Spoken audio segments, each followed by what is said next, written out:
시작하도록 하겠습니다. 7장 1절 같이 읽겠습니다. 시작. 형제들아, 내가 법 아래 너희는 그 법이 사람이 살 동안만 그를 주관하는 줄을 알지 못하느냐. 자, 법이 있어도요, 죽고 나면 끝이잖아요. 그렇죠? 예를 들어 나쁜 짓을 해도 죽으면 그냥 기소 자체가 안 되잖아요. 그렇죠? 지금 여기서 말하는 법은 율법을 이야기합니다. 여러분, 율법은 율법의 핵심이 뭔지 아십니까? 한번 따라하겠습니다. 죄 싹슨 사망. 죄 지었으면 넌 죽어야 돼. 이게 율법이 이야기하는 핵심입니다. 이 법을 가지고 7장에서는 이제 부부 비유를 이야기할 텐데요. 부부 관계가 되었는데 이 남편이 율법을 가지고, 이 남편이 율법인데요, 이 율법이라는 남편이 아내인 우리를 향해서 죄 싹슨 사망이라는 이 조항을 가지고, 근데 우리가 죄를 지었잖아요. 우리가 받을 싹슨 정당한 몫은 사망이 맞잖아요. 그러니까 이것 가지고 우리 위에 폭군처럼 군림하는 율법이 있었는데요. 자, 그런데 그 율법이 살아있을 동안에는 주관하지만 그 율법이 죽고 나면 주관을 못하잖아요. 예수 그리스도께서 이 땅에 오신 이유는 죄의 싹슨 사망이라고 하면서 막 우리를 박해하고 있는 모습 보고, 그래, 죄의 싹슨 사망 맞아, 근데 이 여자가 지은 모든 죄를 내가 걸머졌으니 날 죽여 하시면서 죽어주심으로 말미암아 이제 이 죄의 싹슨 사망이라는 이 율법이 영향을 끼칠 수 없게 만드신 것이 예수님이 하신 일입니다. 그래서 율법이 예수님으로 말미암아 죽게 된 것, 이제 그 효력을 이렇게 완수했기 때문에 효력을 미칠 수 없게 한 것, 이것이 예수 그리스도께서 하신 일인데요. 자, 한번 2절 3절 한번 교독하도록 하겠습니다. 남편 있는 여인이 그 남편 생전에는 법으로 그에게 매인 바 되나 만일 그 남편이 죽으면 남편의 법에서 벗어나느니라. 3절 같이 한번 읽도록 하겠습니다. 읽겠습니다. 시작. 그러므로 만일 그 남편 생전에 다른 남자에게 가면 음녀라. 그러나 만일 남편이 죽으면 그 법에서 자유하게 되나니 다른 남자에게 갈지라도 음녀가 되지 아니하느니라. 자, 이제 그 여인 입장에서, 우리 입장에서 한번 보도록 하겠습니다. 이 율법이라는 폭군 남편이 휘두르는 앞에서 율법이 유효할 때는, 다시 말하면 남편이 살아있을 때는 꼼짝 못하고 당해야 합니다. 근데 남편이 죽어버렸으면, 율법이 효력을 잃어버렸으면, 죄의 삭슨 사망이라는 이게 만료가 되어버렸으면 이제 이 여인은 그 아래서 학대당할 이유가 없잖아요. 3절에 보면요, 만약 그 율법에 죄의 삭슨 사망이라고 돼 있고 그게 아직 효력이 있는데도 상관없어 하고 만약에 난 내 마음대로 살아도 돼 이러면은 이 사람은 음녀와 마찬가지지요. 그럼 정죄받겠죠. 더 큰 심판을 받겠죠. 그렇지만 여러분, 남편이 죽은 상태에서 다른 남자랑 교제를 하고 결혼을 하면 그걸 누가 음녀라고 이야기하지 않지 않습니까? 이렇게 이야기하면서 과거에는 율법 아래 있었는데 이제 우리는 이 벗어날 수 있게 되었다라고 이야기를 하고 있습니다.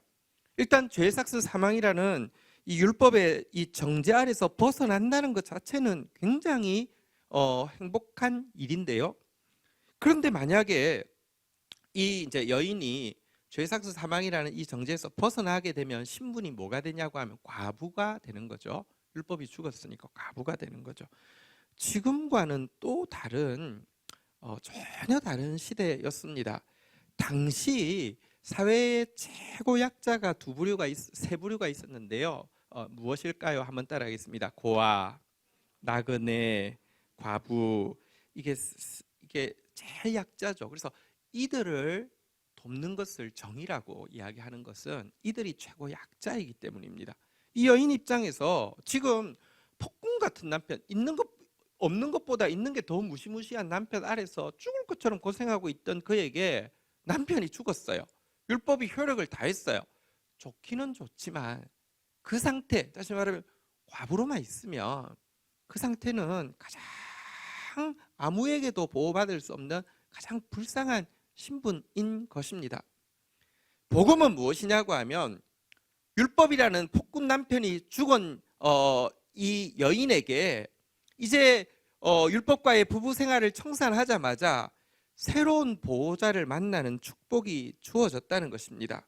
그리고 그 보호자가 누구냐? 예수님이라는 것입니다. 4절 한번 보도록 하겠습니다. 같이 읽겠습니다. 시작. 그러므로 내 형제들아 너희도 그리스도의 몸으로 말미암아 율법에 대하여 죽임을 당하였으니 이는 다르니 곧 죽은 자 가운데서 살아나신 이에게로 가서 우리가 하나님을 위하여 열매를 맺게 하려 함이라. 앞에서 세례의 의미에 대해서 설명을 했죠. 세례란 무엇이냐? 율법을 범한 우리의 죄를 예수님께서 자기 몸에 대신 지고 죽으셨잖아요. 그런데 바로 그 예수님의 죽음을 자신의 죽음으로 받아들이는 것이 세례의 첫 번째 의미고요. 그 예수님이 죽은 자 가운데서 다시 살아나셨잖아요. 그 예수님의 부활을 자신의 부활로 받아들이는 것이 세례의 두 번째 의미라고 했죠. 세례는 물속으로 푹 머리를 잠궜다가 이건 죽는다는 뜻이고요. 또 힘으로 이렇게 쭉 끄집어내는 행위를 세례라고 하는데요. 하나는 내가 예수의 죽음과 합하여 나는 죽었고 예수의 부활과 합하여 나는 끌려 올림 받아서 부활했다는 것을 고백하는 것이 세례의 의미인데요. 우리가 다시 살아난 것은 이제 내 마음대로 살기 위함이 아니라 바로 이 예수 그리스도와 결혼하기 위함이다. 이것이 복음의 내용입니다. 예수 그리스도와 결혼을 하면 어떤 일이 생기느냐 한번 따라하겠습니다. 하나님을 위하여 열매를 맺게 하려 함이라. 예수 그리스도와 결혼하면 하나님을 위한 열매를 맺을 수 있다 하는데 이게 무슨 뜻인지 말씀드릴게요. 예수님은 율법을 제정하신 분이시죠. 그런데 율법 자체가 무슨 뜻인지 우리가 범죄에서 잘 모릅니다. 우리에게 율법의 참뜻을 또 보여주신 분이시죠. 참뜻을 알아도 우리는 무능해서도 그것을 이룰 수 없습니다. 그런데 그것을 온전히 성취하실 뿐 아니라 그것을 성취할 수 있는 능력의 성령까지 보내주신 분이 예수님이시죠.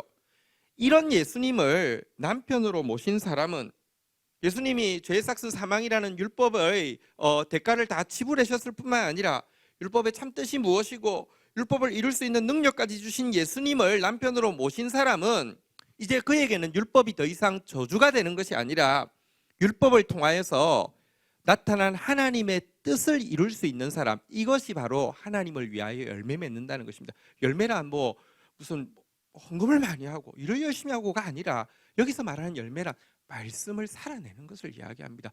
율법을 살아내는 것을 이야기합니다. 과거는 우리는 율법을 살아낼 수 없었습니다. 뜻도 모르고요. 일단 살아내기 전에 죄의 삭슨 사망이라는 율법의 핵심에 위배되어 있기 때문에 죽는 일만 남아 있었는데요. 이제 우리는 예수 그리스도를 통하여서 하나님의 뜻을 행할 수 있는 것, 열매 맺을 수 있는 삶을 살 수 있게 되었다.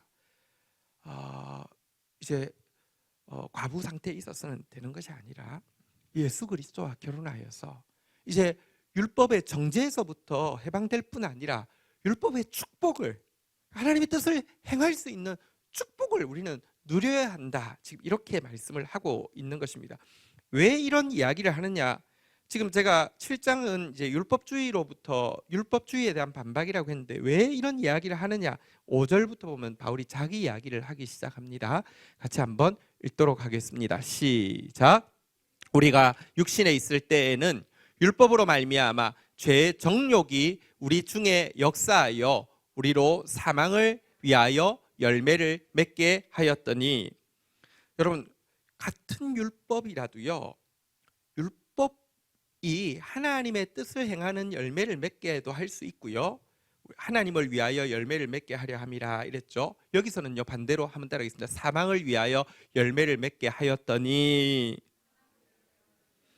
전혀 다른 결과를 낳았다라고 이야기를 하고 있습니다. 자, 언제 우리가 육신에 있을 때 보십시오.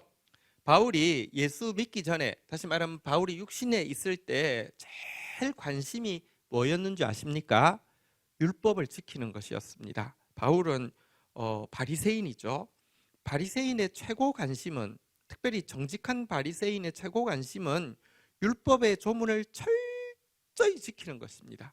율법을 지킴으로 말미암아 의를 이루자는 것이 바리새인의 주장이었습니다. 그런데 바울이 율법을 지켜서 의를 이루기 위해서 육신에 있을 때는 최선을 다했는데, 문제는요, 정직함을 가지고 있던 그는 자신이 율법을 지키기 위해서 노력하면 노력할수록 의가 이루어지는 것이 아니라 점점 죄가 가중되어지고 살아나는 게 아니라 점점 죽는 것 같은 것을 많이 스스로 느끼고 있었던 것 같아요. 그래서 갈등하고 의문을 가지고 있었는데요. 나중에 이게 답이 없을 때는 갈등하고 의문만 가지고 있는데, 답이 없으니까 좀 덜해서 그런가 봐, 더 하면 뭐가 보이겠지 하고만 있었는데요.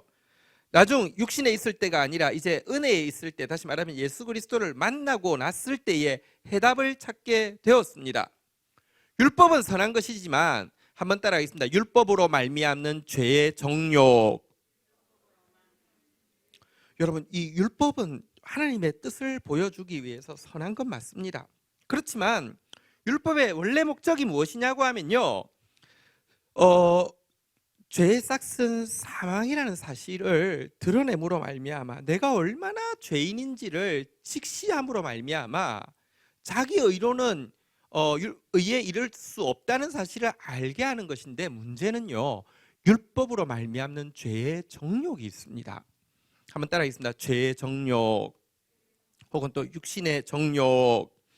죄의 정욕, 육신의 정욕, 그러는데 우리는 이것을 이제 그냥 뭐 성적인 욕구 이렇게 쉽게 생각하는데, 그게 아니라요, 죄의 정욕의 핵심이 뭔지 아십니까? 육신의 정욕, 안목의 정욕, 이생의 자랑, 이렇게 세 개로 나눴는데 육신의 정욕의 핵심이 뭔지 아십니까? 교만입니다. 율법이요, 사실은요, 절망하게 해가지고 하나님 앞에 겸손하게 만들기 위한 목적인데요, 율법을 조금만 잘못 쓰면요, 죄의 정욕을 부추기는데 사용할 수 있다는 것입니다. 교만을 부추기는데 사용할 수 있다는 것입니다. 어떻게 하면 됩니까? 율법 앞에서 내가 죄인임을 깨닫는 것이 아니라, 내가 의에 이를 수 없음을 깨닫는 것이 아니라, 겉으로 껍데기로 율법의 조문을 철저하게 지키는 것으로, 혹은 지킨다고 스스로 속이고 위선을 떨므로 말미암아 자기 의를 삼는 것, 이것을 율법주의라고 하는 것입니다. 율법주의가요, 율법을 지키려고 애를 쓰면 애를 쓸수록 율법주의가 들어오게 되고요, 율법주의가 들어오면 어떤 열매가 맺히느냐? 사망의 열매가 맺힌다는 것입니다. 여러분, 이 율법주의가 들어오고 교만이 들어와서 나는 하나님의 뜻을 이루었어, 나는 의인이야, 너희들은 하나님의 뜻을 이루지 못했어, 너희는 죄인이야, 이렇게 하는 순간부터요, 자신도 스스로를 죽이는 것이지만 남들도, 그런 사람 한 사람 있으면요, 주위에 있는 사람 다 죄인 됩니다. 다 죽습니다. 이게 율법주의란 말입니다. 사실은요, 율법주의는 하나님을 위한 봉사가 아니라 누구를 위한 봉사일까요? 자기를 위한 봉사입니다. 그리고 율법주의로 살면 생명의, 영생의 열매가 맺히는 게 아니라 사망의 열매가 맺히게 된다는 것입니다. 바울이 그렇게 살았던 거예요. 그 사실을 과거에는 몰랐는데 예수를 만나고 나니까, 내가 과거 그렇게 율법을 지키기 위해 애를 썼지만 결국 그게 나를 위한 봉사였고, 율법주의, 다시 말하면 스스로를 교만하게 만들려는 율법으로 말미암는 죄의 정욕에 빠지게 했고, 나만 죽일 뿐 아니라 내 주위에 있는 많은 사람을 죽였잖아요. 바울이 율법주의에 있을 때 스데반을 돌로 쳐 죽이고 수많은 사람 죽이는데 앞장섰잖아요. 그 사실을 자기가 깨달았기 때문에 바울은요, 서신에 보면 이 이방인들에게는 영지주의를 조심하라는 이야기를 굉장히 많이 하지만 유대 출신들이나 유대 바리새인들은 또 율법주의를 막 퍼뜨리면서 결국은 다시 할례를 받아야 되고 결국은 다시 안식일을 지켜야 되고 결국은 다시 이렇게 해가지고는 이방인들이 문화적으로 유대인들과는 그걸 지킴에 있어서 아예 습관이 안 돼 있기 때문에 차등이 생길 수밖에 없어요. 그럼 또 자기 의를 삼고 자기는 우월한 종족이 되고 계속 이것을 반복하기 때문에 뭐 정말 목숨 걸고 율법주의와 싸우는 이유는 자신이 살아봤더니, 다시 한번 따라하겠습니다. 우리로 사망을 위하여 열매를 맺게 하였더니 돌아보니까 죽음 외에는 나온 게 없었다, 이렇게 이야기를 하고 있는 것입니다. 6절 한번 볼까요? 자, 그런데 이제 예수 그리스도로 말미암아 이 율법주의가 아닌 새로운 의를 발견하고 나서는요, 같이 한번 읽도록 하겠습니다. 시작. 이제는 우리가 얽매였던 것에 대하여 죽었으므로 율법에서 벗어났나니 그러므로 우리가 영의 새로운 것으로 섬길 것이요 율법 조문의 묵은 것으로 아니할지. 자, 그런데 이제 우리는 얽매였던 것, 다시 말하면 죄의 삭선 사망이라는 율법의 폭군 남편으로부터 해방되게 되었습니다. 벗어날 수 있게 되었습니다. 벗어나서 이제는 그냥 죄의 삭선 사망이 이제 클리어 됐으니까 또 다시 자기 잘난 맛에 자기가 남들보다 낫다는 것을 보이기 위해서 또 외적인 것으로 내 육신을 위해서 봉사하면서 자기를 위하여 봉사하면서 외적인 성경 구절들을 지킨 것 가지고 자랑을 삼는다고 하면 또다시 율법주의에 빠지는 것 아닙니까? 그래서 그게 아니라 한번 따라하겠습니다. 영의 새로운 것으로 섬길 것이요. 자기 육체를 가지고 섬기지 말라. 자기를 위해서 봉사하지 말고 성령으로 봉사하라. 이렇게 지금 이렇게 이야기하는 것입니다. 율법 조문에 묵은 것으로 아니할지니라. 그러니까 율법 조문에 오래된 율법 조문, 다시 말하면 이것을 이제 율법주의를 상징하는 것인데요. 율법주의로 섬길 것이 아니라 성령주의자로 섬겨야 된다. 이렇게 이야기를 하고 있는 것입니다. 성령이 말씀의 참뜻을 알게 하고 성령이 말씀을 참으로 이룰 수 있게 하면서도 성령으로 봉사하면 자기 육신으로 봉사한 것과 전혀 다릅니다. 자기 육신으로 봉사하면 자기 의가 되고 자기 교만이 되지만 성령으로 봉사하면 봉사할수록 어떻게 됩니까? 한번 따라하겠습니다. 그리스도 예수를 자랑하게 되고 자기 육체를 신뢰하지 않게 되고 내 생각, 내 힘 가지고 봉사한 사람은요, 점점 예수는 문이고 자기 자랑만 자꾸 나오게 됩니다. 근데요, 내가 아니라 성령으로 봉사하면요, 옛날에는 봉사해도 사망밖에 안 나오지만 성령으로 봉사하면 생명이 나옵니다. 꼭 그렇습니다. 그런데요, 하고 나서도 압니다. 나로 아이고 큰일 날 뻔했지. 내가 했으면 어쩔 뻔했어. 자기 육체는 성령으로 봉사하면 할수록 점점 더 신뢰하지 않게 되고요. 예수님은 점점 더 사랑하게 되는 거예요. 내 신랑 예수님, 내 신랑 예수님. 예수님 안 계셨으면 어쩔 뻔했어. 예수님 때문에, 예수님 때문에, 예수님 때문에. 이게 율법주의와 다른 방법으로 사는 방법이라고, 그리고 이게 진짜 열매 맺는 방법이라고 바울이 소개하고 있는 것입니다. 바울이 무슨 신학 이론을 이야기하는 게 아닙니다. 평생을 거쳐 율법주의로 살았던 결과를 남들 살해하고 자기도 영원히 피폐해서 죽어가던 그가, 한번 생각해 보십시오. 바울이요, 다메섹 올라갈 때 표정이 어땠으리라고 생각합니까? 저분은 일단 비장했겠죠. 비장감이 있고요. 근데요, 거기에 기쁨이 있었으리라고 생각합니까? 절대 없습니다. 거기에 겸손이 있었으리라고 생각합니까? 절대 없습니다. 얼굴은 굳어 있고요. 그러면서도 비장하되, 이건 뭐랄까요, 내가 아니면 누가 해, 이런 자만심과 교만으로 똘똘 뭉쳐 있었던, 그게 죽는 거잖아요, 사실. 여러분, 죽은 사람하고 산 사람의 차이가 무엇입니까? 죽은 사람, 산 사람, 살아있으면 원난이도 여러분 밝고 따뜻하고 부드러운데요, 죽고 나면요, 조각 미남도요, 색깔이 어두워집니다. 세월이 차가워지고요, 돌처럼 딱딱해지는 것 아닙니까? 바울을 한번 보십시오.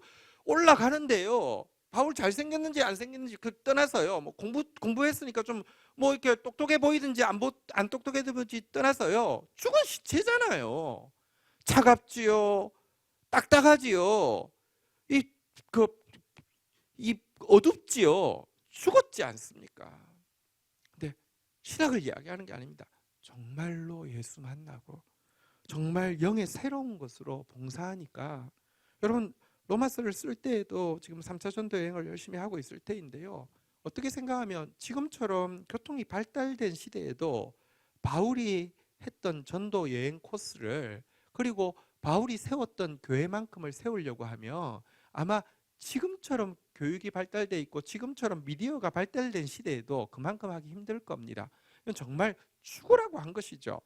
그런데요, 이 편지 쓸 때 죽으라고 사역하고 나서 편지도 쓰면서 내가 이것까지 해야 돼 하면서 전혀 그렇지 않았습니다. 정말 기쁨이 있고요. 정말 빛이 있고요. 정말 밝고 따뜻함이 묻어나지 않습니까? 우리에게 이제 더 이상 율법 조문에 묵은 것으로 신앙생활 하지 마라. 성령으로 신앙생활하라. 사망의 열매 맺지 마라. 생명의 열매 맺으라. 자기를 위해서 봉사하지 말라. 하나님을 위해서 봉사하라. 새로운 길이 있다. 이렇게 이야기하고 있습니다. 이론이 아니라 실제입니다. 경험해야 합니다. 그리고 이 모든 것의 출발은 우리가 이제 율법에서 벗어나는 것으로 끝나는 게 아니라 예수의 신부가 되고 예수에게 속한 사람이 되는 것에서부터, 과부가 아니라 예수의 신부 되는 것으로부터 시작되어집니다. 우리 같이 한번 일어나셔서요. 같이 한번 우리 주와 같은 분 없네 우리 찬양 같이 한번 고백하며 나가도록 하겠습니다.